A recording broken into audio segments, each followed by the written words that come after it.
You hand the vendor the price she asked for. She takes it, smiles, says nothing. And the woman behind you, a local, buys the same carved wooden bowl for less than half what you just paid. You will not find out for 3 more days. When someone at your guest house mentions what these usually go for, that is the default outcome at Pasar Sukawati, Pasar Beringharjo, Tanah Abang, any traditional market in Indonesia. If you walk in treating the first number as the real number, it is not. There are 5 things locals do at these markets that tourists almost never do, and the first one is 2 words long. Most travelers think the problem at an Indonesian market is the price. It is not.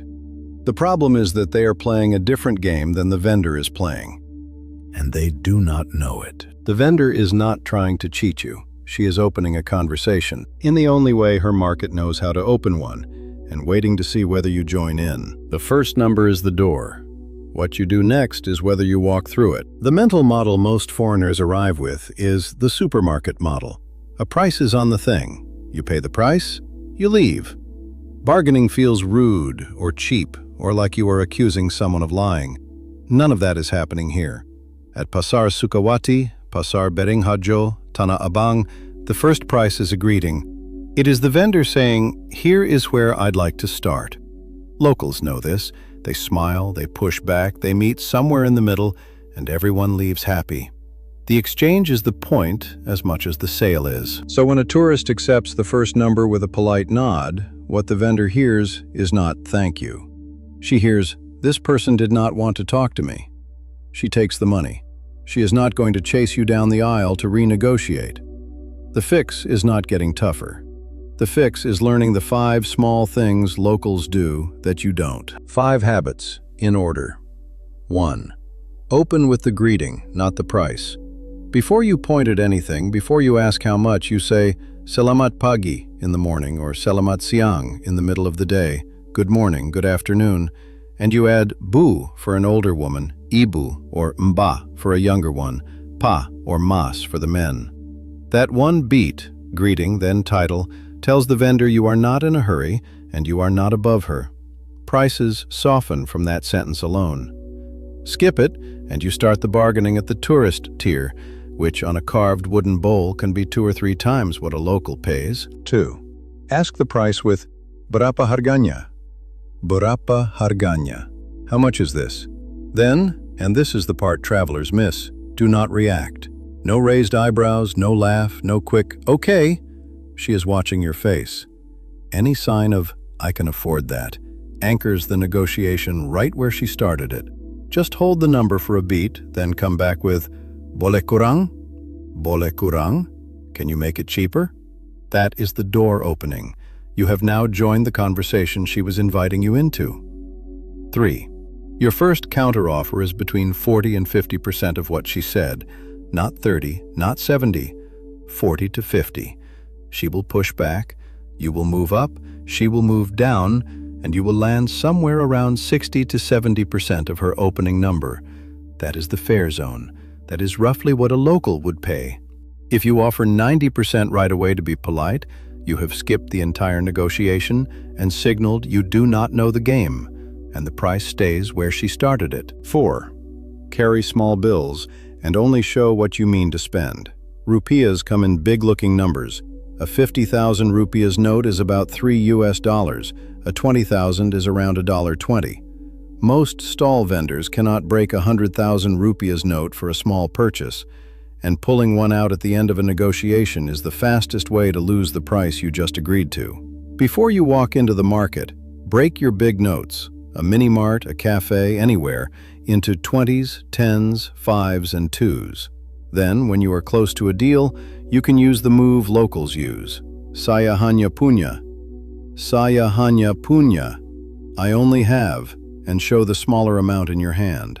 Often, that becomes the price. 5. Know when not to bargain. In a supermarket, in a mall, in a modern boutique, in a restaurant, the price is the price. Trying to haggle there is the equivalent of haggling at a chain coffee shop back home. Bargaining belongs in the traditional markets. Pasar Sukawati, Pasar Beringharjo, Tanah Abang, Pasar Antik Jalan Surabaya, and at stalls, not at till counters. And inside those markets, do not grind a vendor down over 2,000 rupiahs. That is about 13 cents to you. It is not 13 cents to her. The whole exchange goes sour over an amount that does not change your day. That is the 5. The greeting, the flat face, the 40 to 50 open, the small bills, and knowing where the game is even played. She walks into Pasar Sukawati around 9 in the morning. There is a stall with a stack of carved wooden bowls, the same bowl from the start of this video. She does the greeting first. Selamat pagi, Bu. The woman behind the table looks up properly, which she would not have done for a pointed finger. She asks the price. 300,000 rupiahs. Her face does nothing.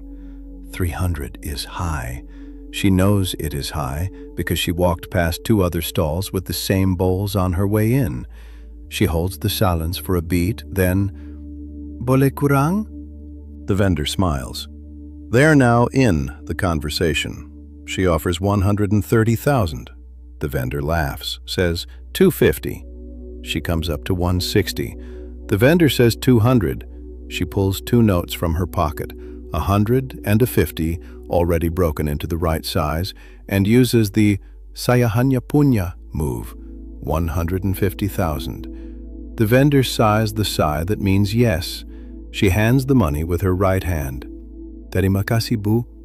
The vendor wraps the bowl in newspaper, hands it back the same way, and tells her to come back tomorrow.